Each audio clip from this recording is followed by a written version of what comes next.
Welcome to another episode of Management Unfiltered. I'm Kirk Teachout, and this is Shelley. But Zach, what are we talking about? Dude, this is a really fun episode, and I'm really excited because I don't think you all know what's about to hit you, and it's going to be a hard episode to hear, and especially if you are the one we're talking about. So it's what to do when your boss is the problem. Oh boy. So I'm hoping we have a lot of front office people on this episode, and we're going to share this through a ton of threads when it also drops, because obviously right now when Kirk and I are recording, this is not live, and we're really excited to get down into the nitty gritty because, you know, Kirk and I were talking before this, like we've even seen this in my Facebook group left and right, like my boss is a problem. And who are we talking about, Kirk? Are we just talking about OMs, or are we talking about dentists? What are we talking about?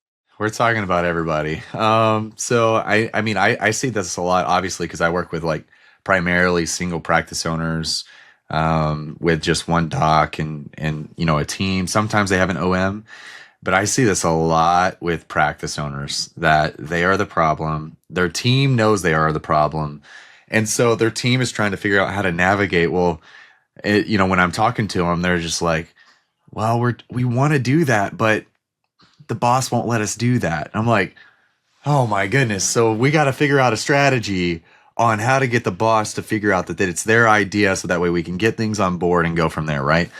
So, and even with the OMs, right. So when I'm talking to an OM or an office manager, you know, they're like, yes, this sounds amazing and all, but I can't get the owner doc on board. So today we're going to talk about some strategies on how to, okay, let me just start with this. Manipulation has a negative connotation, okay? But there is a thing called positive manipulation. I would argue that you can manipulate people to the betterment of what they should be doing, okay? I'm going to throw this example out there, and I think you will agree with this, that you manipulate your kids on a daily basis.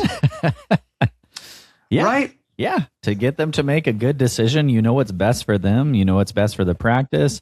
There is a sense, and that's a good point you have there, Kirk, because there are times that we have to, let's just use the word, how to manipulate your team into thinking, hey, this is a good idea. And I think it's really more so of giving them the information that they need to understand why it's not a bad idea. But you may use choice words to get them excited to think that is their own idea. Yep. Or make the doctor think that it's their own idea. So we're going to go through some manipulation tactics, and things, to try to get people to understand how, and guys, you know, we're kind of joking about this, but there are better ways of communicating effectively is what we're saying. Right? You can call it manipulation. You can call it effective communication, whatever you want to call it. It's all the same thing.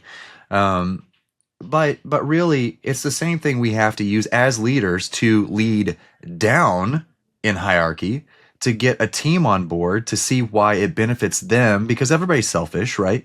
So now we also have to be able to lead up. And there's this great book, me and Zach talk about it all the time, Extreme Ownership. Well, Jocko Willink and Leif Babin talk about extreme ownership in that book with a war story and how it applies to business in the most life and death situations, and how if you can make those decisions in life and death situations, it's really simple implementing it in business. And they go through these things, but they wrote a second book that a lot of people don't read called The Dichotomy of Leadership, which is the balance between these extreme things, right? Yes. To where people were, and they wrote it because people were taking extreme ownership to an even greater extreme than they should have. And they talk about this, about how in the dichotomy of leadership, how there's a balance. There's a balance between taking extreme ownership on one side, but also you got to balance it between the two sides. And one of the things they talked about in there is how you need to not only lead down, but you need to lead up. Yes. So there's a leadership tactic where you don't just lead down to your team. Sometimes you have not only what they call subordinates, but you also have superiors. Yes. where you also have to lead upwards. So, Zach, now that I'm off my soapbox of manipulation, what are some things that we can talk about where maybe some scenarios and how we've overcome it where our boss is the problem? How can we address this? All right. Well, I have a perfect example. This is episode number 2 that Kirk's put me in the hot seat, y'all. So just wait, and I'm gonna come up with such a fun subject on the next episode because we're gonna have a ton of fun put Kirk in the hot seat. No, I'm just kidding, but really, I may do that.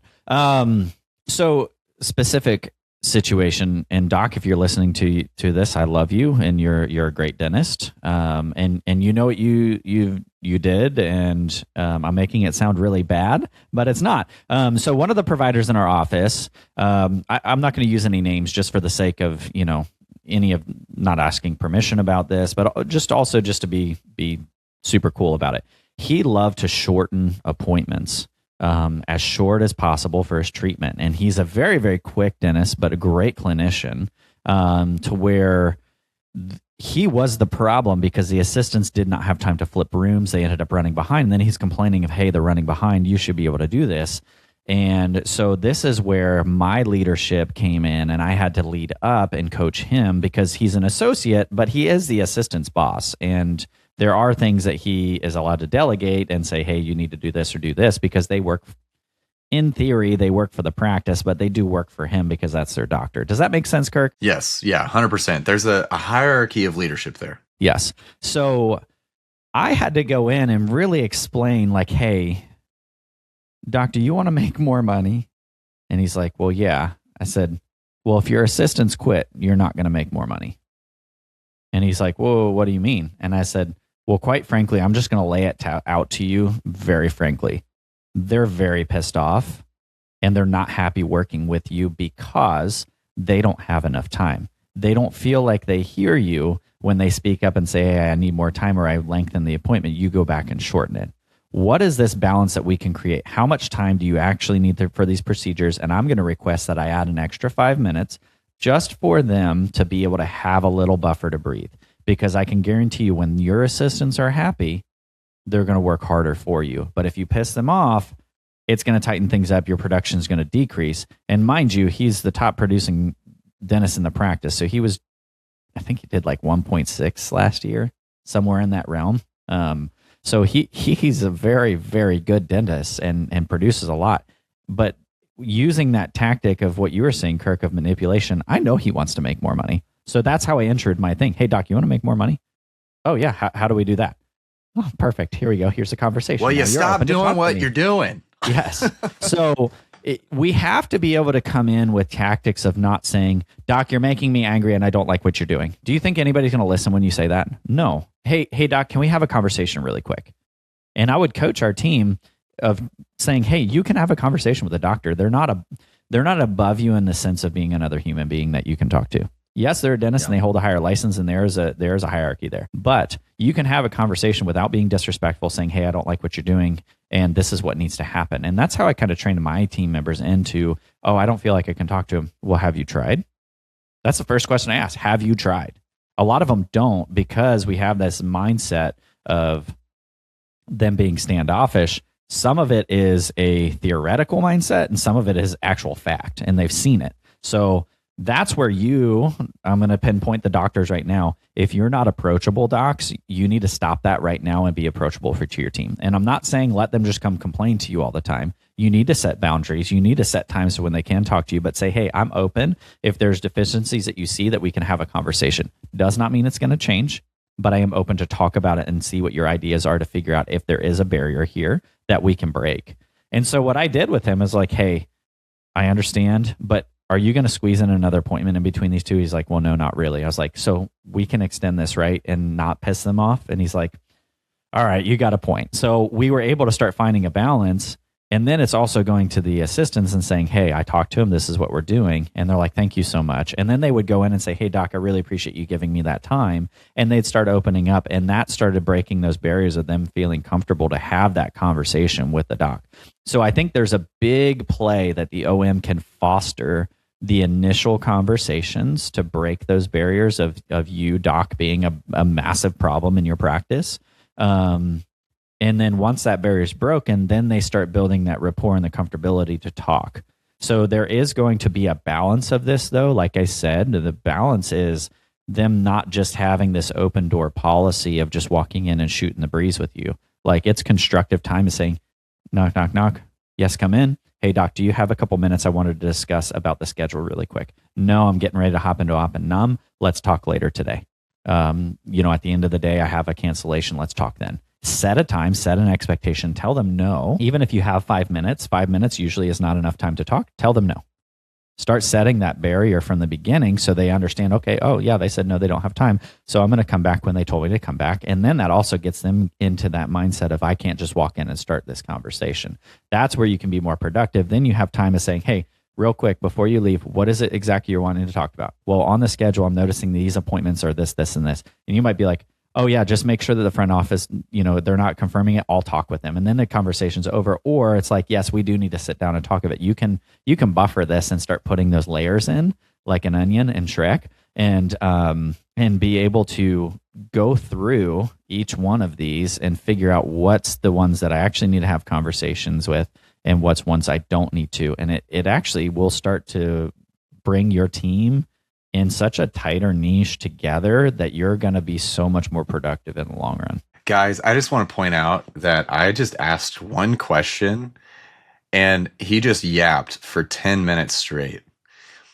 I'm looking at the timer right now and it's past 10 minutes of what he started. So, but I say that to say this. The way that you control a conversation is through questions. Okay. If you noticed when he went to the doc, he asked a question that opened up a pain point to the person that they were talking to. Okay. That's all you have to do is ask a question, and the person who asks the most questions controls the conversation. So, what's interesting is, we're both religious people. So, when you look at Jesus in the Bible, for instance, when people would ask him a question, what would he do? He would ask a question back. Yes. Every single time, right? Yep. Because he was controlling the conversation and he was making them think and putting the ball in their court. Yep. Right. So it's the same thing in a dental practice or any business in leadership is when you have a boss that is the problem, you have to ask them certain questions, right? So, for instance, with an assistant and a doc is the problem, you can simply ask, like, hey, have you noticed this? Mm-hmm. Have you noticed that we're running behind on every single appointment? Most of the time, once again, I don't ask questions I don't know the answer to, okay? I ask because I'm noticing it, but it's an easier way to broach that subject than saying, hey, we're running behind. We need to change this. That brings up barriers to the person and makes them defensive. Versus if you just ask, hey, have you noticed that we're running behind lately? That what it does is it puts the ball in their court and they're like, yeah, we have been running behind. I believe it's because of this one, X, Y, Z, whatever. Then you can say this Y, Z. Right, or this Y, Z. And just say something like, okay, well, I've noticed this. Is it something that maybe we can change here? Again, it's a question. It's a question. So for instance, if you're an office manager and the owner doc is the problem of maybe verbiage, right? So maybe we're trying to get urgency in the hygiene room of getting the treatment scheduled because maybe we have a low treatment acceptance. And we're really trying to work on getting the team to lob it up for the doctor. But then the doctor's just saying, oh, yeah, just schedule it whenever. I'm like, oh my goodness. Oh my goodness. This is a problem. How many times I heard that. Yes, right. So this is a problem, right? So when you're trying to get the doctor on board, you need to ask the question like, hey, again, do you want to make more money? Right. Do you want your schedule to not, be as open as it is right now? Do you want it to be booked out further? Then I have this strategy that I know will work better, where if you just simply say, hey, I look forward to seeing you soon for this treatment that you just presented and walk out and let the team take care of the rest of the conversation. Let's just see over the next month how that affects our treatment acceptance and go from there. Yep. Right. And the number one question you can ask a dentist every single time, do you want to make more money? That's the easiest question. Yes. That is like gold to them. Yeah. Literally. Seriously, the easiest question you can just say, hey, doc, do you want to make more money? And they might just chuckle at you, but you can literally come out of the blue and open any conversation at that point. Yeah. But have the data to back it up. Correct. Right? Yeah, you can't just go in nonchalantly. Right. And have some options, right? I'm just like, hey, would you mind if we try this for a little bit? Yeah. And have a timeline of like, hey, let's try this for the next 30 days and let's track it. Yeah. Let's see if we actually see the ball rolling in the right direction. Yeah. And moving the needle. So this is, you opened up a great tactic here too, Kirk. So when we present treatment to a patient, right, we ask these patients, one of the questions I love to ask the patient, is this something you want to get fixed? Like right away, I want to know, is this even in their wheelhouse of them even interested in getting, no, it doesn't bother me at all. That's going to be really, really hard treatment to sell. Doesn't mean you can't and get it completed, but it makes it a lot more difficult. And that's something that you can go to your doctor and say, hey, doc, do you want to make more money? Yeah. Well, I've noticed collections are low. Is that something that you're wanting to fix? Ask the doc, like, is this something that you would like to see fixed? Sometimes docs unknowingly are waiting for you to take ownership and build something. Sometimes they don't know how to fix it, but they don't want to admit it because of ego, right? So a lot of times when you come and feed that idea, they're like, oh my gosh, this is my ticket. Somebody knows how to fix this. Now I'm going to make them feel like, yeah, I've been waiting. Yeah, can you handle that for me? That would be amazing. And you start building this great rapport with them. So the question idea, this is something I was taught very early in my career, practice management, is driving conversations with questions. And you can literally do, it is a lot of fun. I mean, I do it all the time when I talk to people at conferences and I talk to dentists. Like I just ask question after question after question. I learned so much. And it's such a great tool. And like I would have on pedo side, the doc would be running behind and they're like, doc's running behind. I would know why she's running behind, but I'd just be like, why? And I'd sit and wait and they just go through this whole thing. And I'm not just listening for why they're running behind. I'm listening to the underlying things that they're actually telling me. Ask why. I would ask dentists all the time. I'm like, hey, why do you do that? And they first they're like, are you challenging me? I'm like, no. I want to know. Why do you do that? That's how I started my first probably 90 days there, is just saying, hey, why'd you do that? And then they're kind of thrown off it for a minute because they're like, this guy's just coming in and challenged me. I'm like, no, I actually legit don't know why you're doing that. So can you tell me why you're doing that? And then they go in and I'd start learning, what their passions are. Be like, yeah, this stupid thing, I shouldn't have had to do this, but this is it. And I'm like, oh, okay.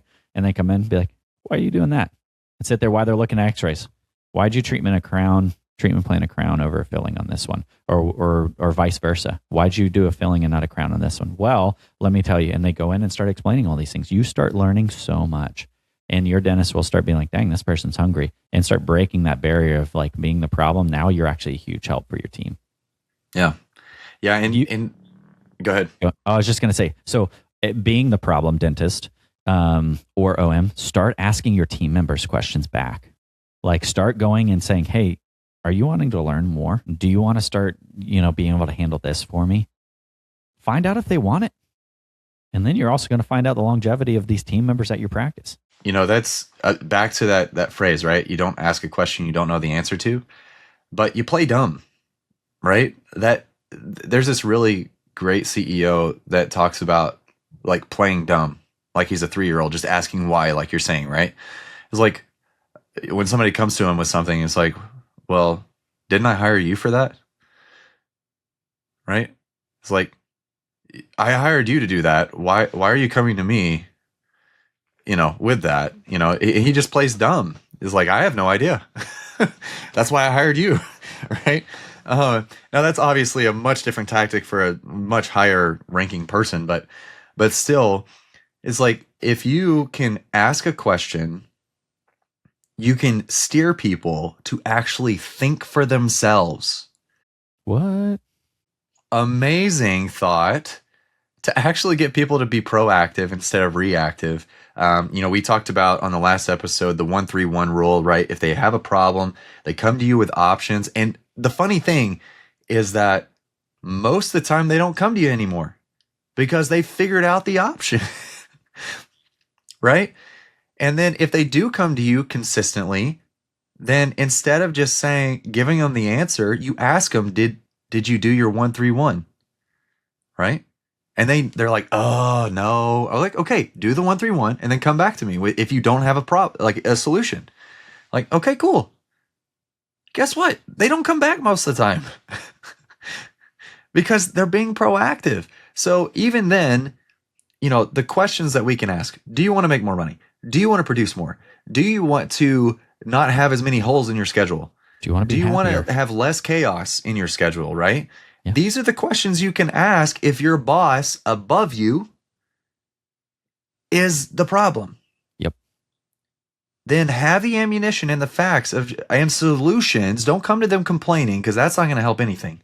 Yeah. But have the solutions to steer them in that direction and manipulate them. Manipulate. Well, Zach, is there anything else? I know we could go through a rabbit hole and just keep yapping, but I want to keep this short because I think there's value in what we've already talked about, and there's so many things that we could go over. But I think that without overwhelming everybody, that is going to be good enough.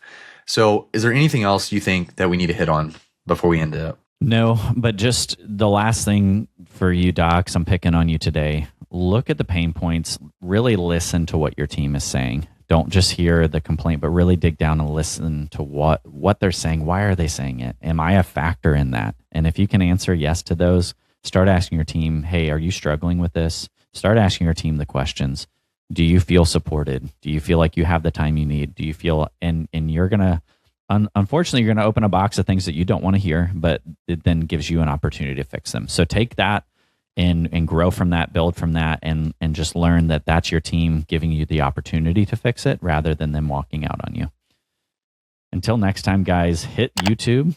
Kirk's getting ready to say that. 5-star review, the comments, hit it at Kirk Teachout on Instagram. Hit Domlin, Dental Office Manager Leadership Network on Facebook. We're here for you to answer questions, concerns, get linked up. If you need somebody to be an awesome coach for your practice, Kirk's the guy. So we will see you guys on the next episode of Management Unfiltered. See you. Come on, give me some.